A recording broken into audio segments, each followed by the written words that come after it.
Mwasamutya baganda bange abali ku the updates online page. Mbalamusiza nnyo mwe bali kubaako mwe bali kubeera nga mugoberera ensonga. Kyensaba okusooka okubuuza oba network eri clear, mbeera ya maziga, mbeera ya nnaku, waliwo munnaffe muganda waffe sister waffe mu kiseera kino ali mu mbeera yeetaaga kuyambibwa. Ali mu mbeera eyeetaaga okuyambibwa. Bw'oba olina mukwano gwo ali Dubai mu ntagingireko wano, tulabe nga tusobola okuyamba sister waffe ono. Nabagamba nti Ssegirinya ku kikwatagana n'omuntu waffe nga Shagaala nga ali mu mbeera etasanyusa sinza kutuula. Era ne wiiki ewedde nnyina omwana gwe nanunudde eyabadde mu mbeera ekaabya amaziga. Nakati njagala abali Dubai awo bambi munnyambeko ku mwannyina phone musobole okubeera nga mulaba wa waali mubenga tulaba ekiddako munzigirawo waali, then atenda bwe tuyinza okwasaganya ku bya air ticket esobola omukomyawo e Uganda, kubanga tutamutaasa ate tuyinza okunona maiti ku kisaawe ky'ennyonyi Entebbe. Tuyinza okunona maiti ku kisaawe ky'ennyonyi Entebbe. N'olwekyo kwe kujja bukubirire, mbamanyi tetusobola kulemererwa nga bwe tuze tukole mabega wonna, munyambeko bambi ku nsonga eno. Mbeegayiridde, omwana ali bubi nnyo. Nga mumanyi tetusobola ku stoppinga baana baffe genda, kubanga mu Uganda temuli mirimu. Naye bwe batuuka eyo waliwo abayamba. Embassies zikola kye zirina okukola. Kubanga abaana baffe bangi balina obuzibu, naye tetusobola stoppinga baana baffe genda, balina okugenda. But kyetwetaaga the embassies, kyetwetaaga ba agents abatwala abaana baffe okubafaako. Tekeso omwana abafunye ekizibu otaking responsibility okulaba nga oyamba. N'olwekyo tetusobola kubeera nga ekyo tukikomya eky'abaana baffe okugenda, balina okugenda. But kyetwetaaga the embassies ne abamu ku ba agents abatwala abaana abo okubeera nga bakola ki, bayamba abaana abo. Kati mwana waffe afunye obuzibu, baddukidde wano wa Mr. Update, maama we akaaba bukaabi maziga, asula akaaba, ngenda baterako maama we abanyonyole story nga bweri. Then oluvannyuma ngenda bawa location y'omwana oyo waali, tulabe baganda baffe network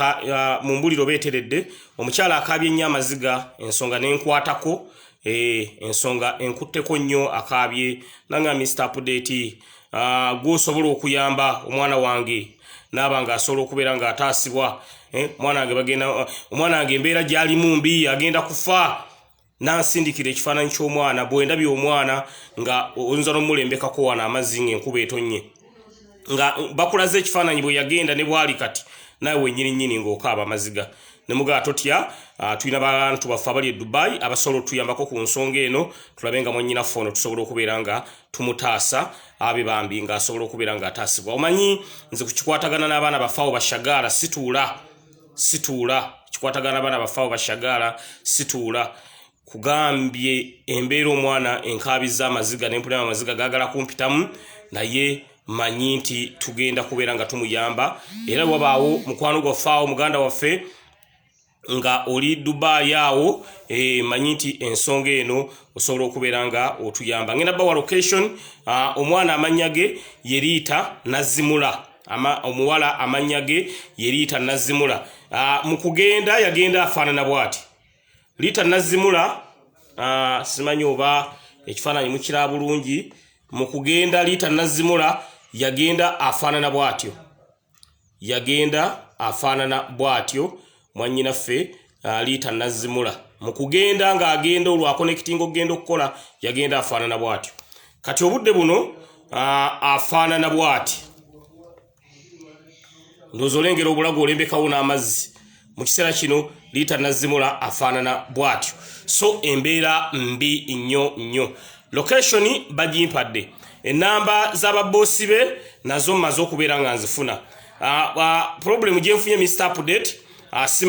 simanyi Luwalabu, naye enamba z'ababoosi be nsobola zibawa, namwe ne mwongera okwogerako nabo ne tulaba tusobola okuyamba omwana ono. Naye nga sinatuuka eyo, kansooke nkubire ku maama we annyonnyole emboozi nga bw'eri. Kansooke nkubire ku maama we atunnyonnyole ensonga zonna nga bwe ziri. Naye nga bali e Dubai, mbambi mbeegayiridde musobola okubeera nga muyamba. Network not clear. Network ebeeteredde mu mbuulire. Kansooke mbateereko maama we.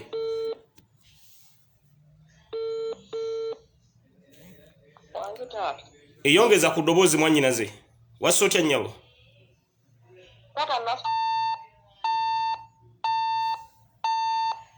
akyamuse manya ali maziga kansoke mbatereko maama we annyonnyole ensonga zonna nga bwe ziri kwegamba ogenda okuyamba ng'otegedde naye nga abali e Dubai bambi mbeegayiridde atusobola okuyamba mwannyinaffe ono nga bwe tutera okukola kamu nnyonnyola omwana mbeera ki tunnyonnyole byajja bitya mukadde taata omwana wange yagenda okukola e Dubai naye munnange basooka banne ne bateeka ssente mu nsawo ye ne bagamba mbu azibbye mbu kyali 10 nedda sooka ombulire yagenda atya ani yamutwala yamutwala omwami bamuyita Kenny naye simumanyi ennamba esinaba kugifuna bulungi n'asimbula n'agenda yagenza mu mwezi gwa 10 ne bamufunirawo amaka ge yatandika okukolamu n'asangamu bakozi banne naye nga ye akola waggulu ali omu kati eno wansi nga bo baliyo 3 jjukira bonna abawansi ba Filipini n'Abaethiopia kati ne babagatta okusula naye ne basigala nga tebakwataganye ng'abawala baagala ave waggulu ajja abakolereko wansi emirimu kati ekyavaamu nga bakama bamulagira okufumba emmere nga bateekamu ebintu nga bagamba yabitaddemu kaakati okuva olwo taata embeera nebeera mbi omwana wange n'abeera ng'ayisibwa bubi tebamuwa mmere kati okuva olwo taata omwana wange bamusibira mu lwomu kati nnaku 5 asulirira mazzi bw'abagamba omutwala ku woofiisi bamugamba amale kusasula $1.5 kati taata wembuuliza nti omwana okuva mu mwezi gwe10 yakolera bwerere babali tebamusasula kati kyembuuza ali mu luumu mwe bamuggalira mu luumu mwabeera tebamuwa mmere asulirira mazzi okuweza kati nnaku 5 bamugamba okumuzza ku woofiisi amale kusasula obukadde 5.5 obwamugula ku woofiisi naye ng'omwana abakoledde emyezi 9 kaakati taata kwe kusaba mpanjage bannyambe kati obudde buno mu nju mwali naye ng'ali mu luumu eyo mwe bamusibira essebo mwali kati bw'omufuna ye akugamba atya angamba maama wendi mu mbeera embi bwenti sina kendi enjala genda kunzitira mu nju ne bwe ngamba bakama bange bantwale bangamba mala kusasula ssente ate ssente ez'obutaliiyo ezitaliiwo obanga tujjukira omwana obusente era bwe yali akuze yali yabusindika okuva mu gwe10 nga bwe nkugambye bonna twali twabugulamu akapoloti wano kati sirina ssente wenzijja nanoonyiza n'omuntu akampaamu ssente nsobole okumusindikira asasule yambuze amannya g'omwana yaani yerita Nazimula kakati ofiisi jagambe ye Dubai bagiyita batyo ogimanyi tata sigimanyi linnya Dubai kitundu kiwaali ali Ajimani sebo akatundu akalo bakayita ali salama ali salama Ajimani sebo kyemmanyi abawuliriza wano bategeddewo kati eno location gye wansindikidde wabeera gundi amaka ge twasindise egera gabakama be wabeera taata kati gwobeera wa maama taata nze ndi Kiboga yava Kiboga omwana sebo kale kandabe ekyokola kale taata neyanziza nnyo taata bwemulaba munnyambye taata mbeera bwetyo bweri abali ku the updates online page mama muwulira akaaba mwana yava Kiboga agenze kuyiiya mwana mbu ali Ajiman simanya kati mwabamanyi ebitundu mwe mbitegedde because nange ekitundu sikimanyi nange ekitundu simanyi naye kyenjagala mu nkolere kino ngenda bawa enamba ezimu ku zimpeereddwa ez'abakama abe mwogereko nabo ali kuno ng'amanyi Oluwalabu osobola okwogerako ko ne babbosi be tulabe bwe tusobola okubeera nga tuyambibwa omwana agenda kufa ebifaananyi byennyina wano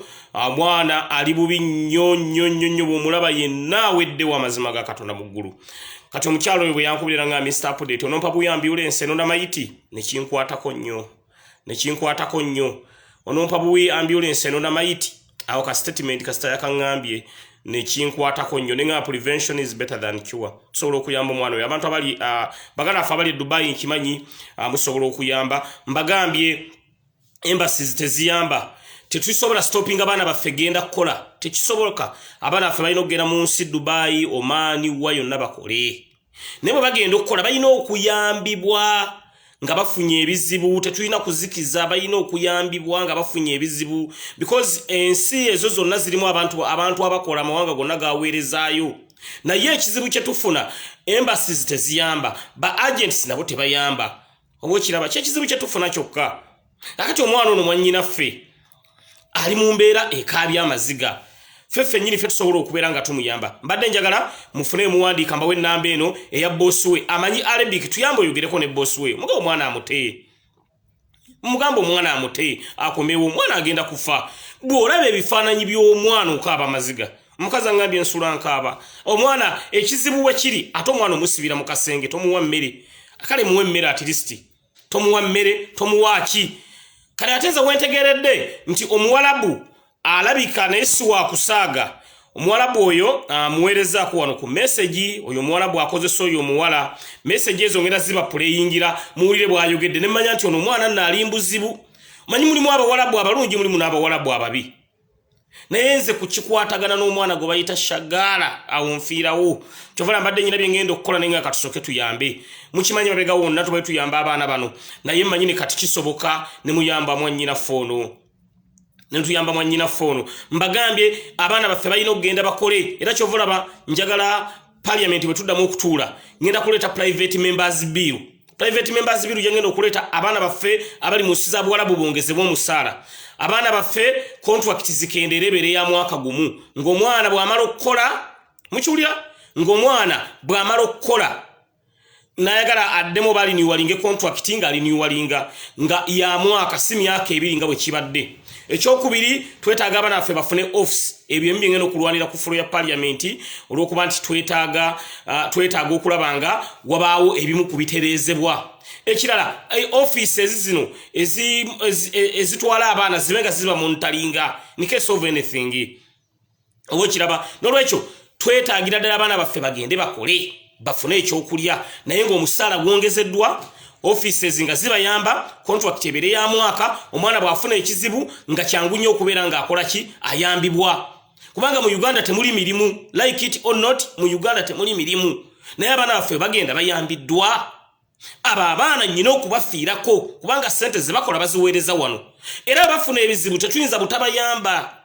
tuyina okubayamba ensi nga Philippines Bangladesh zirina abantu baazo mu nsi za Buwalabu naye olw'okuba nti Bangladesh ne Philippines basayininga memorandum of understanding ne Arabic countries abantu baabwe tebabonaabona nnyo nga bannayuganda neffe wano mu Uganda teri ayamba omwana n'agenda akole anoonye ekyokulya abaana abasinga bali mu nsi za Buwalabu bambi basinga mothers bagenda kunoonya kyakulya n'agamba sijja kusabiriza kangene ngiye naye bw'atuuka eri ayambibwa bw'afuna ekizibu ayambibwa bw'afiirwa akkirizibwa ddaziike bye tulina okutereeza si ku stopping abaana baffe ogenda balina okugenda because mu Uganda temuli mirimu but bwe batuuka eri tubayamba nga bafunye ebizibu kino kyendi mu kukola kino kyendi mu kulwanira kati kyendiko okulaba nga omwana waffe ono tumununula kubanga akubye ku office teri ayamba akubidde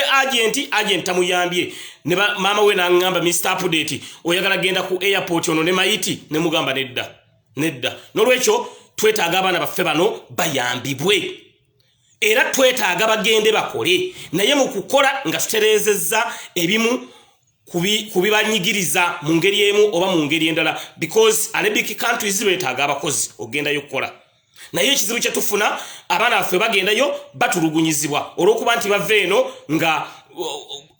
ba agents oba baani ababayambyeko okugenda nga tebasobodde kukola ki tebasobodde kubeera nga bababuulira nti munnange bw'ofuna ekizibu oddukira wano yensonga lwaki olaba omwana ne maama we baddukidde eno ky'omwana agenda kufiira mu nnyumba baamuggaliramu talya tanywa n'olwekyo mbasaba mbi tuyambe omwana ono tulabe nga tusobola okubeera nga tukola ki tumuyamba mbabuulira mazima Mr. Update mwamufuna mu parliament y'eggwanga Uganda nze olutalo lwe mwalwana Ssegirinya n'ennyingira parliament temusobola kufuna bizibu n'ensirika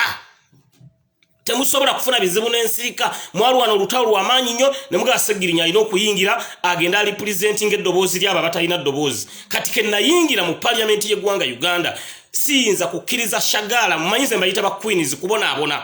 kyekiseera nammwe mwegazanye kyekiseera nammwe musanyuke ng'eddoboozi lyamwe lituuka mu parliament nga liyita mu Ssegirinya Muhammad yensonga lwaki olabanga nwana bwezizingirire okulanga abaana baffe tebafuna bizibu era munaffe ono bwafunye ekizibu neŋŋamba tulina okumuyamba kambasomere ennamba ya boosi we abasobola okuyamba bambi mukube abasobola okuyamba mukubire boosi we mumugaye munnange omwana amujje mu kisenge mwali mu yamuggalira oba si kye kyamusindike ku ofiisi nze Mr. Update nja kwekolamu omulimu ngule air ticket omwana akomewana aleme kufiirayo munnange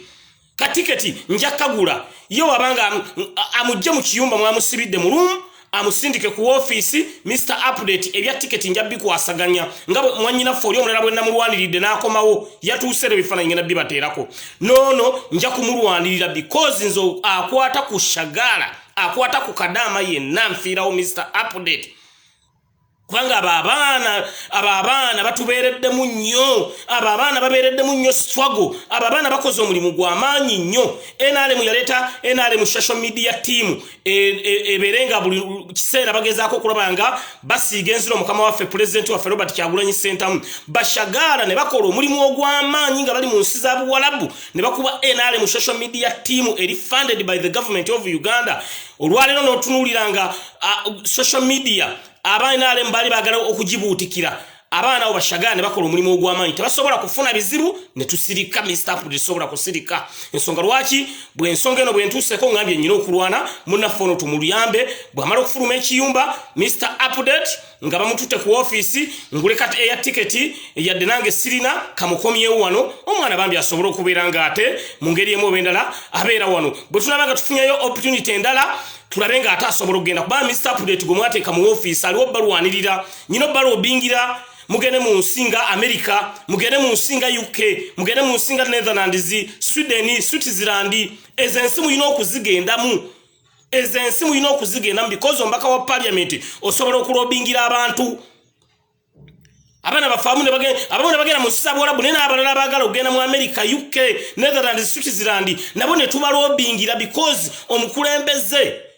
ezimu kulolozo ino okupuleyinga kwe kulobinga abana ffe bagana bogerako mu nsi ennungi eza first world country bagenda banoonya ekyokulya oba okiraba kati ko opportunity bwe kabaawo lwaki si balobingira mujjukira omwana gwe nalobingira n'agenda mu Amsterdam Netherlands university okusoma bwe natuuka eri ne bampayo offer ne banga bafunayo omwana nendobingira omwana bwatuuka ku airport Entebbe ne baagala omulemesa okuyitawo ndoza mujjukira story ye mabegako olutalo lwe twalwana omwana eventually n'amala n'agenda ezo ensi nammwe mulina okuzigendamu that's why mwafunye Ssegirinya wammwe eddoboozi lyammwe nze nnyina okubeera nga nditambuza naye mu kiseera kino nga muli mu nsi za Buwalabu nga mufuniddeyo ebizibu era tetusobola kusirika mba nnyina okuteekawo omugongo gwange mbalwanirire tulabe nga musobola okubeera mu mbeera eyagaza kati mufune muwandiika ennamba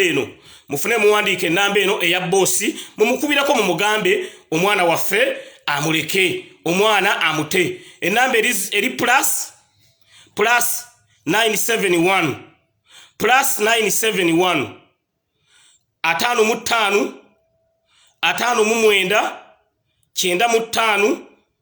499 enamba kanzire mungisome mwogereko ne boss mu mugambo omwana amuzze ku ofiisi enamba eri plus 971 55 59 95 54 99 enamba eri plus 971 55 59 95 49 9 banange enamba njagala nzire mungi basomere eri plus 971 55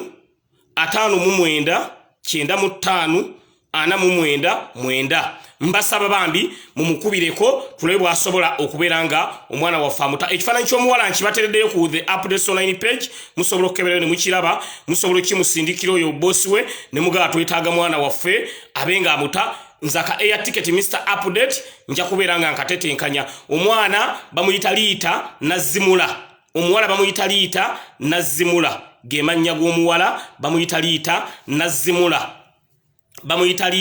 Nazimula nze kikwatagana n'omwana waffe gwe bayita Shagala okufuna obuzibu abo ba Queens ka staff n'obuzibu Mr. Update seba kasituula bambi munyambe mukubire ku boss we tulebe tusobola okuyamba omwana ono abenga asobola okuva mu kiyumba mwali kubanga omwana tebamuwa mmere bw'omulaba bwafaanana wonna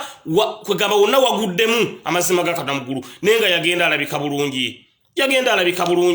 ne teri ayamba kyovala Mr. Update mama bwalajanye nanga nti Ssegirinya ono na mwana mwambiule ensinga afudde nempulira nga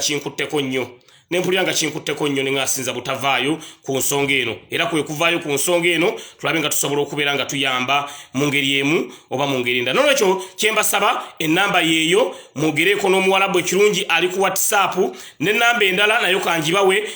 ennamba endala ey'omuwalabu omanyi omuwalabu ono kyemufunyeemu alabika ali arrogant nga emumanyi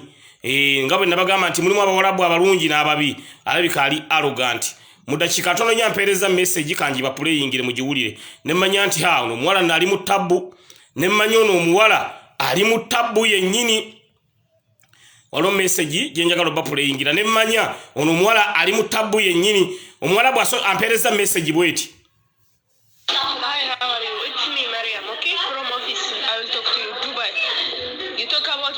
Her name is Rita, and you take I get a screenshot. You talk with sponsor. Who are you? You talk with sponsor. Who are you? You talk with him. He say you can send international police. If you are police, you don't know about rule. She come here for 2-year work, right? So why you want her? She come back Uganda. If you pay my money, she come back. Otherwise, not international. Go Jahannam. She never come back. Okay? I will throw her here. What you do? Don't talk like small, okay? How you talk with sponsor? How you talk like this with legal sponsor here? How you talk? Who are you? If you are police, if you are anyone, no one care. She is here legal. You don't know? It is a crime also. You talk with someone like this, okay? Maybe you don't know your country. It's normal, but in Dubai it's a crime, okay? It's better. You know how you talk. Ndoza arrogance y'omuwalabu ogiwulira kati oyo muwalabu era nayo yomukuba boss oli aba enamba jensosoba nayo ya boss neno ya boss we nayo kanjibawe enamba eyokubiri eya boss we omukuba mu connecting ate mu kiyumba ekyo enamba eyokubiri nayo kanjibasomere ndozo ulidde very arrogant agambye asobola mu kwatana mu kanyuge ebweru okiwulira ebintu bino muyinza bitwalanga ebyokusaga manyi Mr. Update nze bwempulirenzo sandize live mukimanyi naku zino sikyakola nnyo live nazikendeeza sandize live mbabulira mazima naye kastampulidde muntu agenda mukwata muyise mu dirisa mukanyuga ebweru agambye ngenda mukwata muyise mu dirisa mukanyuga ebweru can you imagine, can you make such a statement? Ngenda mukwata muyise mu dirisa mukanyuga ebweru agambye nti agenda muyisa mu dirisa mukanyuga ebweru enamba ye yeno eri plus 971 56 16 29 49 8 njiddamu enamba yono muwalabu agambye agenda mukwata mukanyuga ebweru amuyise mu dirisa eyo ya right now ava jimpereza kati eri plus 971 56 16 29 48 8 kastampuliddemu ekyo kumukwata mukanyuga ebweru ninga Mr. Update nyino okujja ntaasa obulamu kuba kati mmwe musobola otuyambako ne mukwasaganya ensonga eno omwana we tumununula enamba eyagambye agenda mukanyuga amukwata mukanyuga ebweru ate abo abasajja bwaboogero baba abakazi baba tebasaaga si bye bino ebyaffe ebyokusaagirira eri plus 971 56 16 29 48 8 eri plus 971 5 16 29 48 nsaba mu mumpererezeko message then ngena bawa namba y'omuwala yennyini gyakozesa omuwala asobola bawa location ngwa wali ngena bawa namba y'omuwala asobola bawa location nga tebanaba kuberanga bamujjako essimu njagala abawe location immediately nenziramu okubasomera namba eyo yagambye agenda mu kwata mukanyuga ebweru kubanga abantu tebasaaga mbabulira mazima abantu tebasaaga Mr. Update omwana oli gwe nanunudde eyakomyewo wiiki ewedde yangambye badde bagenda kunsuula ebweru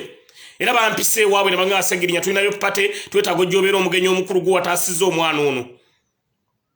era njagendayo tulabe kuba twamukomezaawo ne tumunona ku airport nene yabadde agenda fiirayo ye yabadde Saudi Arabia naye nga yagenda ku ofisi ya Saudi Arabia ewamwami Yasini n'agaana okumuyamba omwana n'abeereyo ng'abonaabona abaana baffe singa baba bayambiddwa mwezi ensi mwe bali buli kimu kiba kisobola okutambula obulungi omuwalabu bw'amanya nti waliwo akulondoola waliwo akumonitalinga tasobola kubonyaabonya bye bimu ku byenjagala bitereezebwe abaana baffe nga bagenda era ensonga lwaki njagala ndeete private members bill oba ngireete nga matter of national importance abaana baffe babe nga bayambibwa abali mu nsi za buwalabu abali mu Arabic countries tosobola stopping abaana genda kubanga mu Uganda tewali mirimu naye bwe baba batuuse yani abayamba n'olwekyo kye tuliko enamba eyagambye agenda mu kanyuga ebweru kanzire mungi basomere plus 971 5 mu mukaaga 10 na mukaaga 29 8 plus 971 56 16 29 488 mbega iridde bambi mukwasaganye mugaita kanyuga mwanyina ffe bweru nate mba mumukubira mwogere naye bulungi kubanga abantu bavaako mwogere nabo bulungi twetaaga tubakwata empolampola batuwa omuntu waffe bambi akomewo Mr. Update nze katiketi njaka kwasaganya mwanyina ffe akomewo okusinga okwata ambulance ngitwale ku airport nga nindirira mayiti obo kitegeera nga nindirira mayiti kinja kunnuma nnyo okunona mayiti nekijja kunyumira nnyo nga munonayo nga bwe nanonyeeyo oli gwe nanonye ewiiki ewedde n'olwekyo kyembasaba temumukambu waliya temukola ki naye mwogere naye bulungi omanye abo bakazi bakambwe nnyo kowulidde ng'akozesa eddoboozi bweriti ekkambwe asobola okukwata omwana waffe n'amukanyuga ebweru so temwogera naye bubi mwogere naye bulungi oba okiwula mwogere naye bulungi mumugambe tukwegayiridde omwana waffe tomukanyuga bweru muzze ku ofiisi ffe tumugulire air tiketi akomewo ne omuwalabu oluganse gyakozesezza enkanze kambadira mumba playingire eyaloganse gyentidde hiyo. Hi, how are you? It's me, Mariam, okay? From office. I will talk to you. Dubai. You talk about one lady, her name is Rita. And you take I get a screenshot, you talk with sponsor. Who are you? Who are you? You talk with sponsor. Who are you?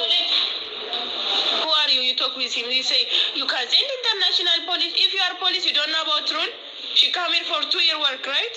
So why you want her to, she come back Uganda? If you pay my money, she come back. Otherwise, not international, go Jahannam. She never come back, okay? I will throw her here. What you do? Don't talk like small, okay? Muwulidde omuwalabu aloganse gyakozesa agambye asobola okumukanyuga ebweru n'olwekyo bannaye tuyambe abantu tebasaaga abantu tebasaaga era bw'akoze statement eyo neŋŋaaka ngende tulabe bwe tusobola okubeera nga tuyamba kati njagala bawa namba ya muwala asobole okubasindikira location nga tebannaba mujjako simu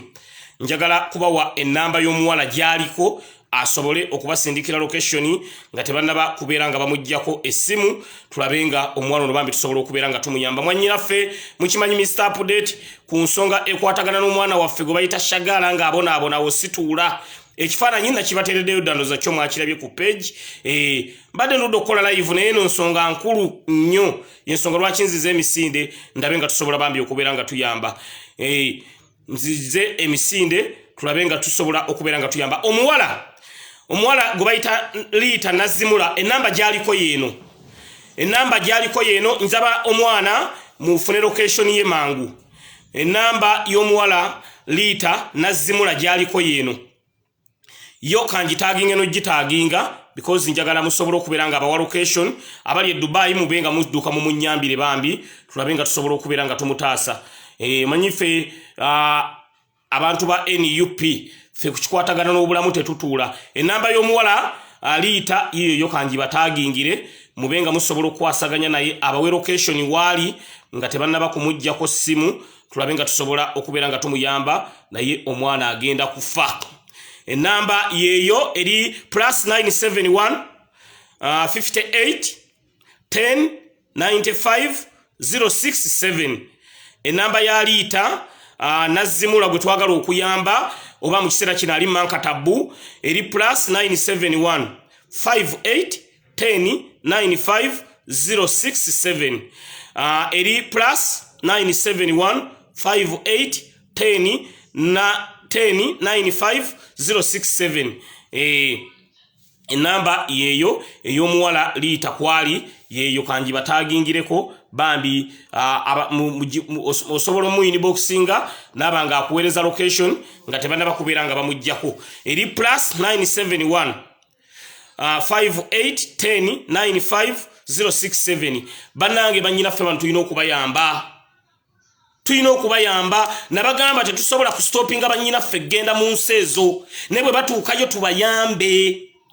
kubanga mu Uganda temuli mirimu ekijja abaana bano bagenda mu Arabic countries kuyiya kunoonya kyakulya bambi abakyala abo basingle mothers bagenda kunoonya kyakulya bagenda kunoonyeza families zaabwe naye embassies singa zibadde zikola omulimu gwabwe ne live eno sandi gikoze ne embassy teziyamba embassy bwogendayo n'okuba enduulu teri awuliriza mbegayidde bannemwe n'abali kuno sharing omulundi gumu osanga bono sharinga munno ate anaayamba oluusi nga neighbor anaayamba sharing omulundi gumu gwaliko tulabe nga tuyamba mwanyina fono lita nazimula omwana bw'omulaba bw'afaanana kambalage bwe yagenda afaanana bw'ati namwe mugenda kukaaba amaziga yagenda bw'atyo bw'afaanana mulabe bwe yagenda afaanana olwo yali yakagenda era awo ng'atuuse ku woofiisi ey'e Dubai we yava ne bamutwala okukola kati obudde buno yoono laba amagumba amazima ga Katonda mu ggulumbulago eyo erumu gyalimu bamusibira tebamuwa mmere tebamuwa ki yoyo kati comparing ekifaananyi kyensoso okulaga olabe ne kino laba walonza n'omulembeka w'amazzi bamama wali kibuga ageesina ayamba Mr. Update nyamba ne mugamba sinza kutuula ogenda kuyambibwa ekirungi ne abantu baffe abali wano ku the Update online page abali e Dubai muli bangi nnyo bambi mbegayiridde tuyambe location yino bagimpereza ne simanyi bwenyiza giba forwardingira kambalage location yino bagimpereza location bagimpereza omuwala kwali kambalage location omuwala kwali baginsindikidde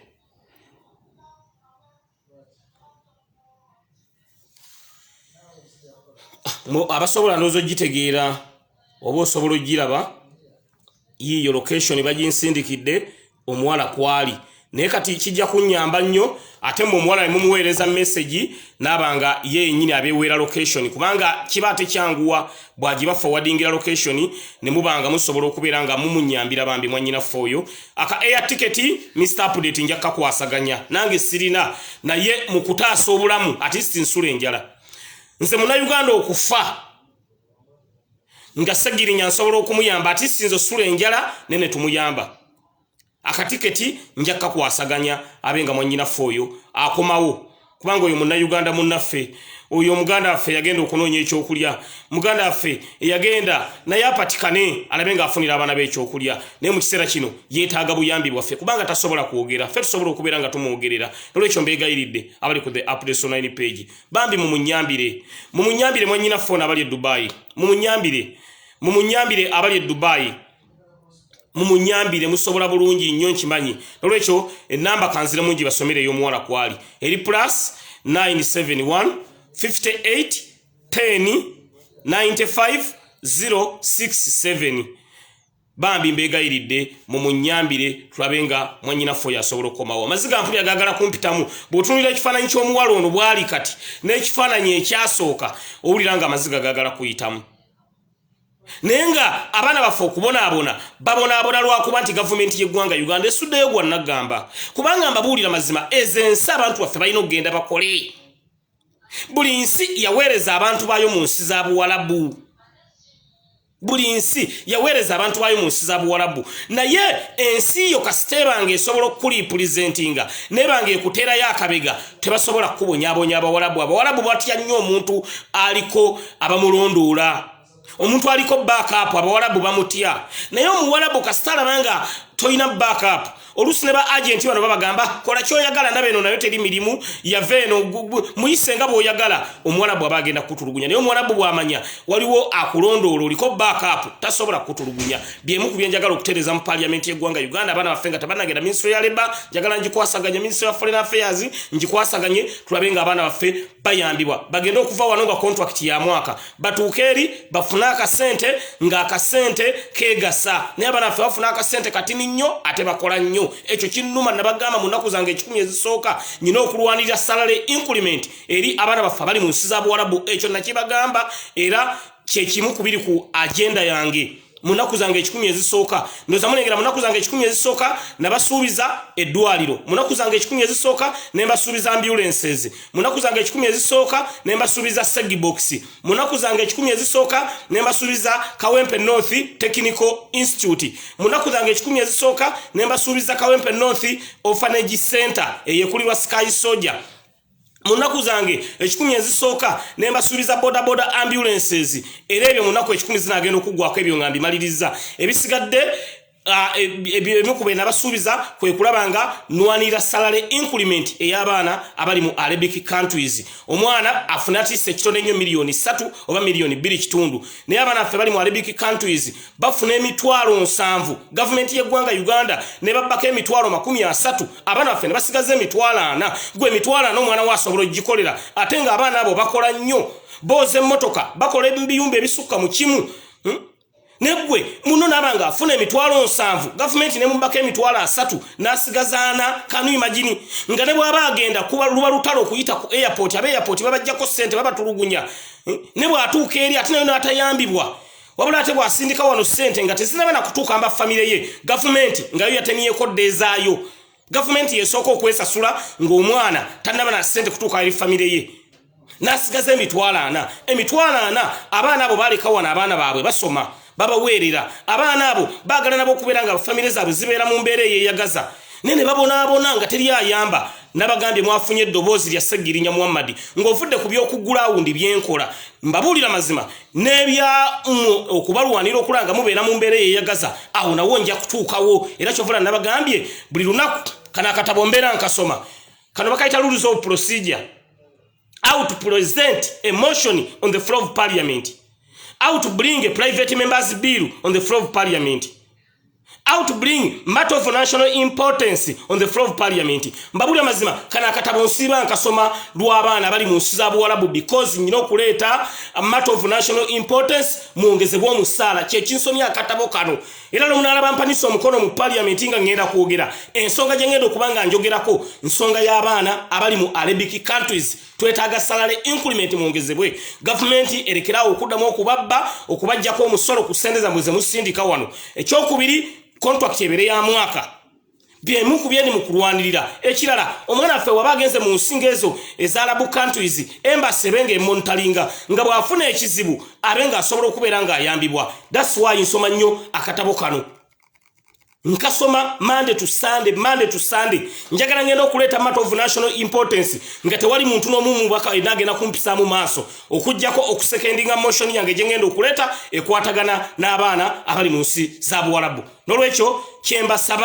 kyembasaba mumbereremu mumpagire tulabe ng'ensonga zino tusobola okuzitambuza okuvala natandika okubalwanira n'okulwanira ensonga y'omuntu wa wansi Mr. Update ntiisibwa nfuna obubaka obunkanga naye sisobola kuva ku mulamwa yadde nfuna obubaka obunkanga ntiisibwa nkangibwa nezino ensonga tezemulaba njogerako ba agent abatwala abaana mu nsi za Buwarabu si basanyufu kubanga ba agent bammwe baagala mutuuka eri mufune obusente butini agent otwala omwana mu nsi za Buwarabu afuna sente nyingi gwe bw'otuuka eri n'ofuna akasente akatini kyokka gw'okola gw'oyoza ennyumba gw'osiimuula ebintu gw'oyoza emmotoka gw'okuuta tiles gw'oli obubi n'olya kubuzi naye agent n'afuna sente nyingi naye nga gwe yagenda okukola ofuna kitono ekyo kinnuma Mr. Update ekyo kinnuma Mr. Update ne mufuna akasente katini ate nga mukola nnyo Choka abafune ekinene ate bote bakola aba Philippines omusala go bafuna mu nsi za Buwarabu ne aba Bangladesh musala munene nnyo okusinga kuba na Uganda go bafuna lwaki nga ate mbiri mukola jejimu ate nga aba Philippines mu biyumba je bali banafu nnyo tebagala kukola ne aba na Uganda bakozi na yaka sente bafuna katono mbabulira mazima ngenda kubalwanirira ku nsonga ekwatagana ne salary increment contract ebere ya mwaka nebina ebizibu kati bano banyina ffe bibafuna singa government ebeera ng'eteekawo embeere monitoringa abaana nebina ebizibu temwandi bifunye ne mufuna ebizibu bino olw'okuba nti government ekola ki tefaayo government tefaayo nenga lwaki temufaayo ku bannayuganda bannaffe ng'ate akasente ke bafuna bakaweereza waka kyekisinga okunuma abaana bali mu Arabic countries esente ze bafuna baziweereza waka ne government tebafaako kati munaffe wuno afunye obuzibu teri ayamba Mr. Update nze ndi mu kuyamba nolwekyo mbegayiridde tuyambe mwanyina fono ng'ensonga bwe ngitambuza mu parliament nene guno omukutu Update online page tujja kugikozesa nnyo okulanga tuyamba baganda baffe abafunye ebizibu mbabuulira mazima ngenda kufiira ku musaala gwammwe esente zino okubongezebwa Abawarabu balirwedde okubasasula sente zonna ze mukoledde kasita kibanga kivudde eno wakka ate mukimanyi parliamentary resolution is a law kasita kinamala okuyita ku floor ya parliament nti abaana baffe abali mu nsi za Buwarabu bongezebwa omusaala kigenda kuba kiwedde nga agent okujja wana akutwale mu nsi za Buwarabu ayina kimanya nti oyina kufuna miliyoni either 2.5 oba 3 oba kiraba either 2.5 oba miliyoni 3 naye abaana baffe ne basula obubi ne balya kubuzi Monday to Sunday n'agumiikiriza n'afuna akasente 7,000 government ne mubaka 30,000 n'asigaza 40,000 banaye enkola yaabwe enkanya gwe MP osobola okukkiriza omwana wakolere sente ezo nenga ate ezo zanyini ze twogerako ng'azifunira mbugubi naye omuwarabu wamanya nti Ssegirinya aliwa ali Dubai ngenda mukozesa ayina funa miliyoni 2 era omuwarabu abakimanyi era n'abawarabu tubagamba abaana baffe tubasindikeeyo salale gundi status yaffe eyimiridde bweti ebe y'abaana omusaala ogusookebwako minimum wage yaffe eyimiridde bweti ti minimum wage ya Uganda ku mwana akolera mu nsi za Buwarabu eri sente mmeka ti miliyoni 3 kati ono omwana ebbanga lyamaze mu nsi za Buwarabu emyezi 9 talina nazigula air ticket Mr. Update air ticket nze ngenda okubeera nga njigula singa mwanyina fono mba mulwaniridde nabanga omuwarabu amukwata namuzza mu office because bamuzza mu office nakwata air ticket nakwata passport ye nagimuwa nze bisigadde Mr. Update byaka ticket bijja kunyanguyira nnyo omwana wa fono tubenga tumutaasa okufa go bayita lita nazimula abenga akoma wewaka oba mukiraba abenga akoma wewaka nolwekyo ebyo twagala okulwanira ku baana baffe abali mu nsi za Buwarabu ekyokubiri mulina okubeera ne medical insurance abaana baffe abali mu nsi za Buwarabu nga bw'olwala automatically balina okujjanjabisa n'owona medical insurance niyo lwaira abaana baffe balwaira mu nsi za Buwarabu kati omuwarabu ate n'atoola ku musaala gw'okumujjanjaba ekyo kikyamu omwana medical insurance yeyina okubeera ng'emujjanjabisa omusaala afuna 7,000 government ebyeka 3 kati ate kwagaana gasigaza nago omuwarabu amugamba nakujjanjabisa nazo ze nakujjanjabisa kanzi kusaleko okakana ng'omwana waffe tasigaza n'amala emyaka 2 mu Arabic countries agenda okudda Uganda nga talina yadde nusu 5 embeera banange sinza kujikiriza Ssegirinya that's why mwampagira ne munteekamu amaanyi ne nyingira parliament nga mwagala eddoboozi lyammwe ndituuse bino ebyokulwanira abaana bali mu nsi za Buwarabu mbadde mbikola ebbanga lyonna mukimanyi ebbanga lyonna mbadde mbikola nagendako e Dubai ne nwanirira abaana mujjukira mwana wa ku polisi ye naifu ne ngenda Arubasha erikomera lya Arubasha liri Abu Dhabi Arubasha ne nwanirira abaana ne bavaayo mu komera be nasanga yabamu bannemerero ne yabamu bavaayo bino nzize mbikola ebbanga lyonna kyokola banneewuunya nnyo n'omuntu alabanga nkola bino byenkola mu field okujjanjaba abalwadde okuzimba okukola eddwaliro okugula ambulances oli ne yeewuunya bino ebbanga lyonna nzize mbikola ate era nabibasuubiza nti sijja kukyuka kubanga nalinga nnoonya akalulu nabagamba nange Ssegirinya ngenda kusigala nga nkola nga bye mbadde nkola nze tekina kye kinjijjako kugenda oba Luweero oba Mukono oba Mbale nennonayo omulwadde ne muleeta ne mujjanjabisa tekina kye kinjijjako walaba nga Ssegirinya nedda gwe omulwadde tewandi musitudde birekere bali abaana bakole nedda Ssegirinya MP gwe mwawagire era Ssegirinya kati aliwo Chovala nzo omuntu okumpita honorable olusi kyagala na kyagala njagala musigale nga mumpita Ssegirinya because sina kinene nnyonnyonyo kyenjagala nchuke njagala nsigale nga tufaanagana fenna because nabuno bwe mupimu mwabumpa ate musobola obbunzijako kati sagala kubeera nti ndi proud feeling proud Ssegirinya ndiye mupi kakati omulwadde alwadde sobola musitula kakati mbundagire baana nedda sisobola kweti kamere ku mutwe nga ntwalira abantu bafa bafe enjala munange nedda nze nayagala nsigale nga bwe mbadde sagala kukyuka kubanga abantu abamu bwe batuuka mbifanga binozo bimwantuusa mbafuna amalala ne bafuna obuwawaatiro ekyo kikyamu because abantu abakuyamba okwambuka ate era basobola okujjawo eddaala n'otuuka okwagala okudda nga tokyasobola that's why njagala nsigale nga bwe mbadde ng'eddoboozi lyange ndituusa nga nwalira omuntu wa wansi mu mbeera yonna gye mbadde nkola naye abantu abasinga bafuna abiwawaatiro era nze oli bwankubira njagala ngambe Ssegirinya gyebaleko nsanyuka nnyo ne bw'ongamba honorable saagala mumpe nnyo kitiibwa ekyo nedda saagala mukimpe nnyo kubanga mwe mwantuuse eno gye ndi era mwe mulina amaanyi aganzijjayo njagala nsigale nga bwe mbadde Chovala banze mpulira bubi nnyo olina nkubira essimu nanga Ssegirinya abaana bange bagenda fira mu nnyumba tebalina kyakulya abaana bange mpulira bubi nnyo ne bwe ngenda kugula mmere ku dduuka ngisazaamu n'ensindikiro na ngambye nti abaana be bagenda kufa ne bwe ngenda kugula saati Chovala nabagambye Ssegirinya sigenda kugula mmotoka mpya ngenda kusigala mu kimotoka kyange kyembaddemu essene ze nandiguzeemu emmotoka empya ngenda zikwata nziwa abakyala abatunda chips mbo empowering abaana abatambuza ebintu ku makubo mbe empowering abaana baffe abafiira mu struggle baleka bamulekwa mbayambe nze ngenda sigala mu kimotoka kyange ekikadde tekina kye kinjijjako sigala mu motoka yange enkadde nene nyamba anyigirizibwa nekimpisa bubi nnyo nze Ssegirinya nembeera empowered ng'ate munnange akaaba talina kyakulya ekyo kimpisa bubi nenjagala nnyo omuntu wange ono wa wansi mu empowering amanye nti omukulembeze gwe yalonda teyagenda kwekkusa wabula omukulembeze gwe yalonda yamulonda agenda amulwanirire nze eddoboozi lyange we njagala nditambulize saagala kwekkusa era temugenda kundaba mu mmotoka mpya ekimotoka kyange ekikadde kikigudde waani kyengendo tambuliramu paka myaka 5 kuggwako nze newaddeyo kukolera bantu bange bannakawempe north abannonda ate n'owekitundu ekirala bwankubira essimu siyinza kugaana genda kubanga nze ndi MP eyawagirwa abantu bonna ab'Embale basanyuka nga ndayidde abaluwa ne basanyuka nga ndayidde ab'Ekabula Mayido ne basanyuka nga ndayidde ab'Ejjinja ne basanyuka nga ndayidde ab'Eruwero ne basanyuka nga ndayidde ono mukyala gwe tuli mu kuyambira omwana kati w'ekiboga ali kiboga angambye Ssegirinya n'ekiboga tuyinayo abantu baffe twandi bayitutuukirako naye tebatuyambye Ssegirinya kyovola banzirukidde wooli oba okiraba kitegeeza nawagirwa ensi yonna nawagirwa abantu bonna ndonna ne bagamba nti Ssegirinya ye musajja waffe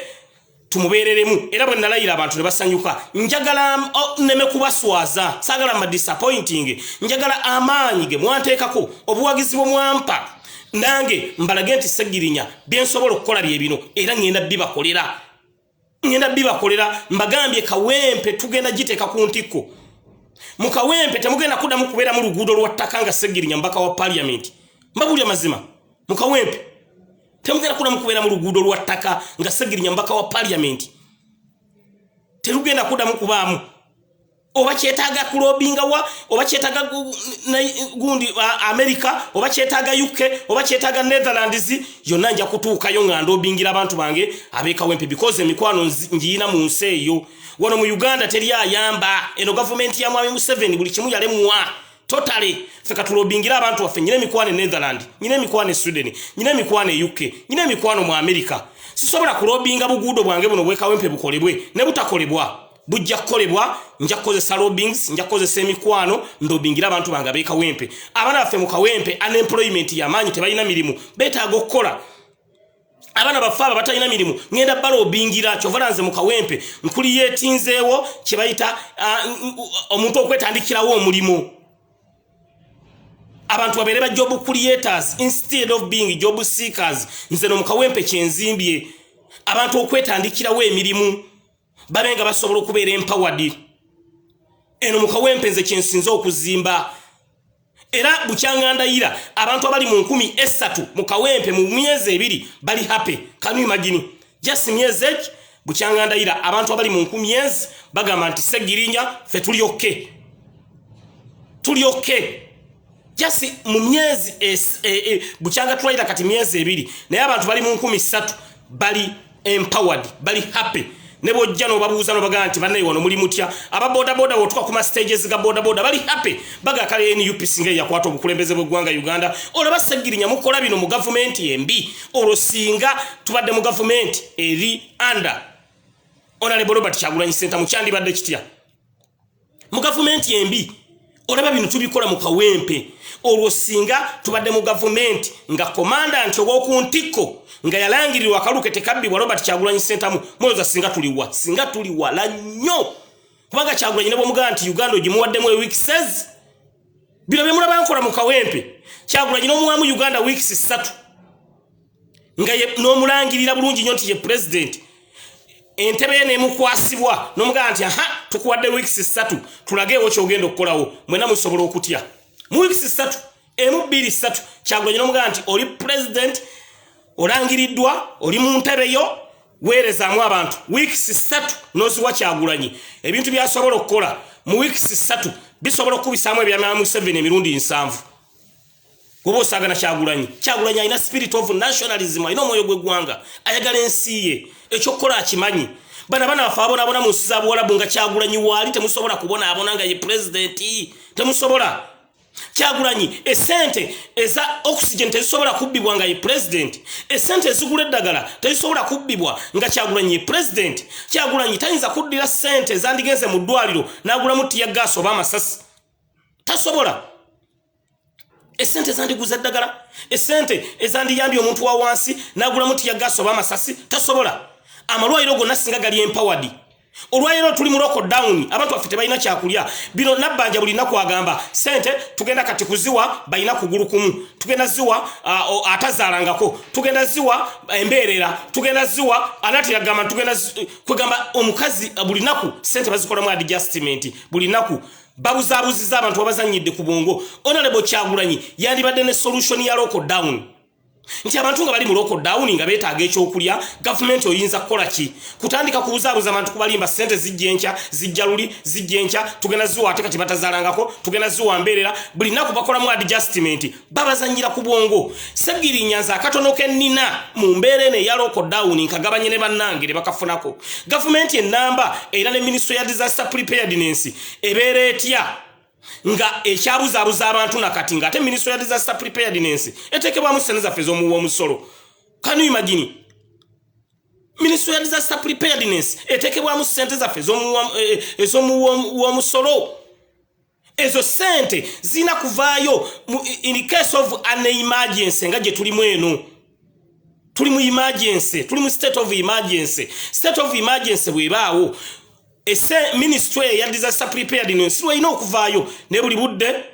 babeera bawoza tugenda ziwa kati mbeerera tugenda ziwa batazaalangako tugenda ziwa abawulu buli lunaku sente baziteekamu obukwakulizo okulanga baziremesa abantu okuzifuna naye ku mulembe nga Robert Kyagulanyi Ssentamu ye president singa buli maka galya ne ganywa buli maka galya ne ganywa buli maka galya ne ganywa because yayina plan ate bano gye batayina nti mu kiseera kya emergency okola otya president abantu ne babeera happy nga bafuna ekyokulya abantu babeera happy nga bafuna ekyokulya mu lockdown eri eyaggwa Rebecca agaba mwannyinaze ali mu nsi gye bayita UK yagula ttani z'emmere ziwera 13,000 ne tuziwa abantu ng'emmere ennungi ebijanjalo nga birungi akawunga nga kalungi mu lockdown yasooka mwannyinaze Rebecca agaba yagula ttani z'emmere 13,000 muntu omu nanga Ssegirinya agenda nga abantu bagabira emmere ne tubawa ebijanjalo ne tubawa obuwunga ne tubawa sukaali bijanjalo buwunga muntu omu bw'ati ali UK yakwata kasaala ke akatono kaafuna n'agulira abantu wano mu Uganda emmere naye gavumenti ennamba ng'erina ne NSS waliwo sente zaffe ze battemako eza NSSF waliwo sente ze battemako eza NSSF esente ezo eza NSSF mu kiseera nga kino ekya emergency webandizireetedde ne ziyamba abantu waffe kubanga sente ezo za NSSF baga ziyamba omuntu abaweze emyaka 4 sima emyaka 4 mu 5 biki naye kati mu kiseera kino ng'enjala eruma abantu mugende muggwanika mukwate sente za NSSF muziririzinge zigulire mmere abantu kubanga ezo sente nyingi bazitemako buli mukozi indirectly ola nango mbaka wa parliament bazintemako we nabera road councillor ezo sente bazintemako baga bazikuwezeza myaka 45 botajiweza esente ezo nzibu za kuvaayo mbabuli amazima naye budde buno tubaga muzijje yezo sente za NSSF mukasera nga kana ka pandemic nga abantu bafanjala zibayambe teri ayamba nze Ssegirinya akasala akange bwe kagudde ku account bwetta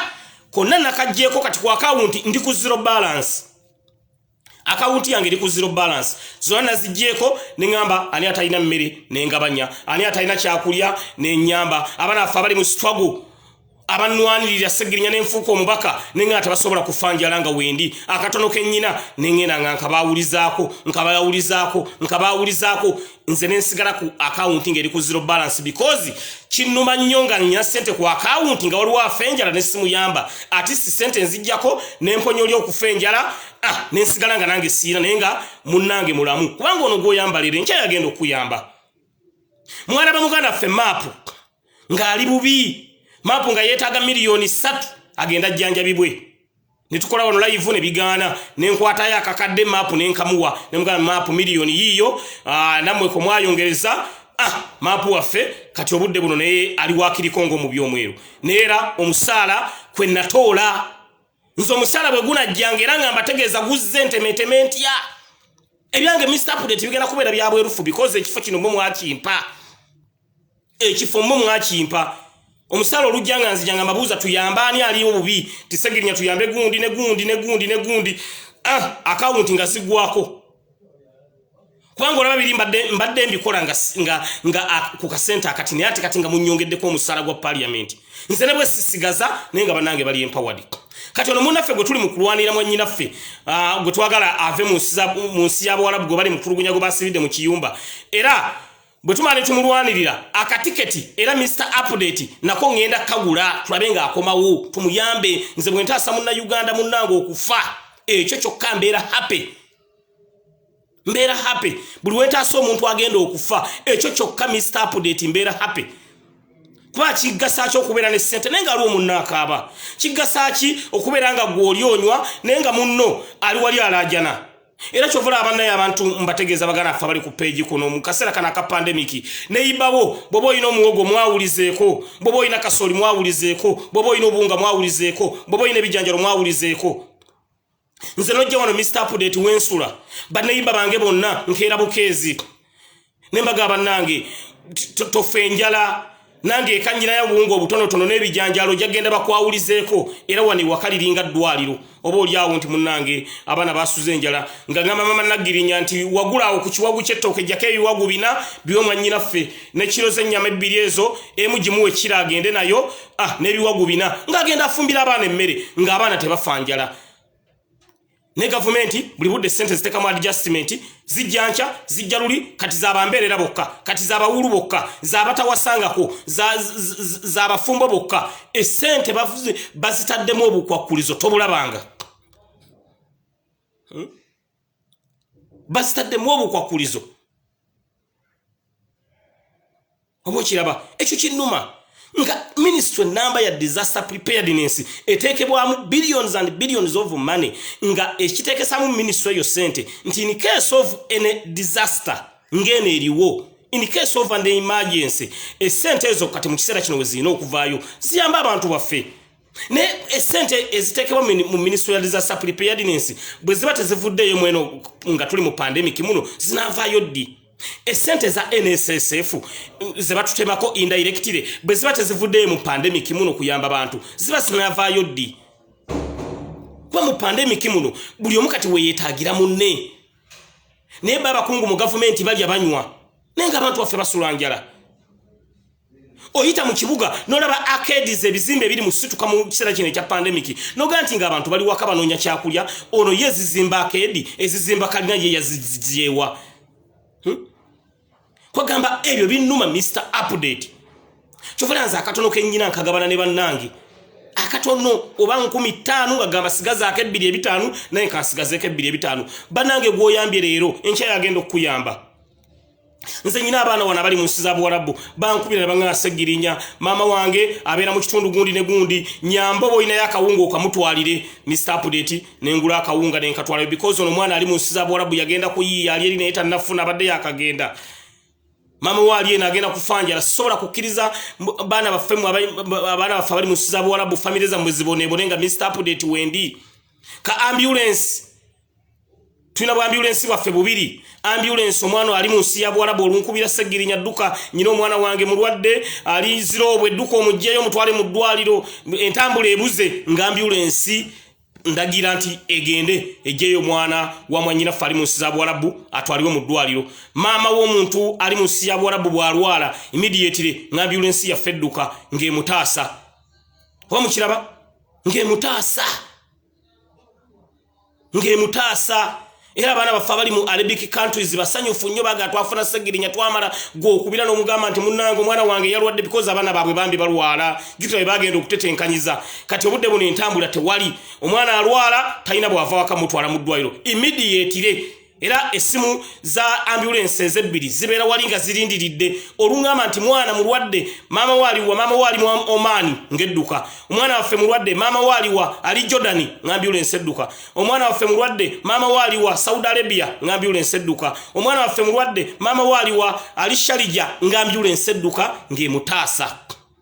ebyo lwaki mbikola njagala okulanga abaana baffe tubayamba kyovola mbagambye ne mwanyina fono ali e Dubai tusobola bulungi nnyo okumuyamba nabanga asobola okubeera nga akola ki ataasibwa okubeera nga tattibwa kubanga Omuwarabu statement gyakoze wano agambye ngenda mukanyuga muyise mu dirisa kanu imagine nenga bambye omwana ekyamutwala eyo kugenda kunoonya kyakulya n'olwekyo abaana baffe abali mu Arabic countries omwana wo bwalwala totya kukuweereza Mr Update message mpereza message ndagira duko yamba omwana wange Ssegirinya mulwadde nja kudduka mujjeyo mutwale mu ddwaliro ate kirungi twafunye eddwaliro lyaffe lya Kawempe North Hospital abaana tugenda kubajjanjaba abaana babaganda baffe bali mu nsi za Buwarabu tugenda kubajjanjabira mu Kawempe North Hospital muwone Kobegwe ali mu nsi ya Buwarabu mama wo mukadde wo mulwadde Kawempe North Hospital tugenda kubajjanjaba budde bonna tutandika emirimu license manyi either lero benkya egenda kuba emaze okufuluma eddwaliro twamaze do setting buli kimu twakitaddemu lili set just kulinze bulinzi license tutandike ne buli kimu twakitaddemu buli kimu MRI scan mpozi jesinaleta but CT scan ebirala byonna twabirese oxygen cylinder nasiguze empitirivu mu Kawempe North Hospital mu ddwaliro lyaffe lya Kawempe North Hospital omuntu ajja kufambu oxygen yaweddewo oyo ye oxygen namuguze nga mungi nnyo kuba na government kanguledera oxygen yawera gasi nafunye oxygen cylinder eziwera 10 n'enzisaawo tutasabulamu because mu kiseera kino kya pandemic COVID-19 ng'abonyabonya abantu oxygen yakola nnyo government yo oxygen egula ina cylinders nga nnya bwe zigwamu nga beerabirira nga bafa ffe mu Kawempe North Hospital omuntu agenda kufalwa oxygen ekyo nakiganye Mr Update kuba nategedde nti oxygen mu kiseera kino yeetaagisa neyo government mu kifo ky'okugula oxygen egula tear gas egula mundu egula masasi chokanga twetaga oxygen ya mazima ga Katonda nense nakutaka sala kange akobwa MP nenga kangule oxygen cylinder zibere waawo nga kyendiko kutaasa bulamu era mbabulira mugenda kulaba eddwaliro lyaffe lya Kawempe North Hospital nga omuntu agende Kenya ne bamugamba ddaye Uganda mu Kawempe North Hospital ng'omuntu agende Rwanda ne bamugamba obujjanjabi bwabulese Uganda Kawempe North Hospital ng'omuntu agende UK ne bamugamba nti ate obujjanjabi ne UK ononye bwabwerere genda mu Kawempe North Hospital omuntu agende mu America bamugende ddaye mu Kawempe North Hospital omuntu agende mu Europe bamugende ddaye mu Kawempe North Hospital eddwaliro ngenda diteeka ku mutindo gw'ensi yonna nga tulina standby ambulances nga tulina standby border ambulances ate nga teddagala weeriri omuntu ngajja ajjanjabibwa ngaddeeka ffe omulimu gwaffe si kunoonya ssente ffe omulimu ogwaffe mu Kawempe North Hospital kutaasa bulamu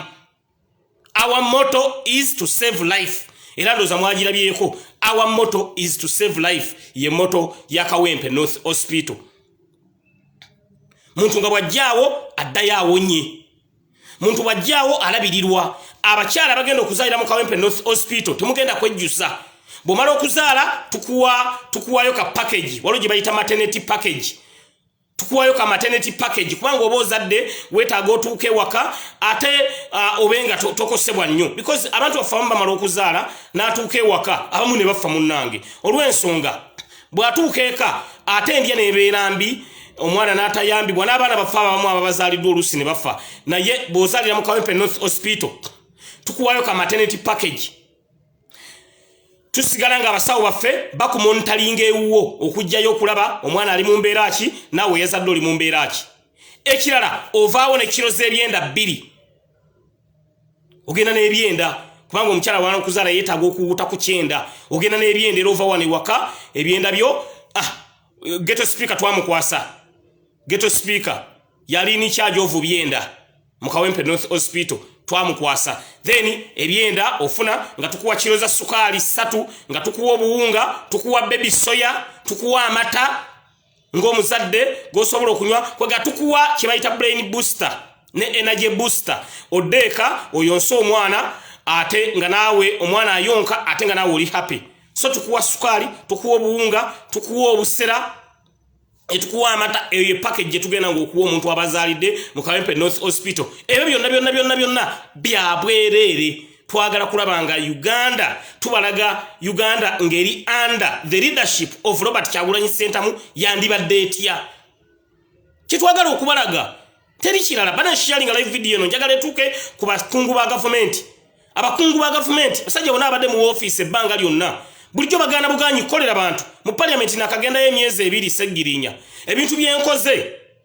sibikola nga nzija mu nsawo yange esente zenkozesa na zi saving ezimu ku bwalodi kansala endala nkozesa za parliament obo kiraba ne bana basajja ebintu bali basobola okubikola bagana buganyi chovolaba twetaaga Kawempe tugikole buli omwati mbagambye mu Kawempe North temugenda kudamu kubeera mu luguudo lwa ttaka namazadde okwogera bakono banga bali Netherland banga Ssegirinya twagala tukole Kawempe buli omwati nenjogana baganda banga bali Sweden banga ati tuina tabbu abaganda banga bali Germany banga ati tuina tabbu nenjogana mwanyina Rebecca agabo we UK yangambye Ssegirinya kikyete etagisa Kawempe yebere ku level endala mwanyina Rebecca agaba yangambye buli kye wetaaga Ssegirinya gwe ngamba eyo foundation gye twakoze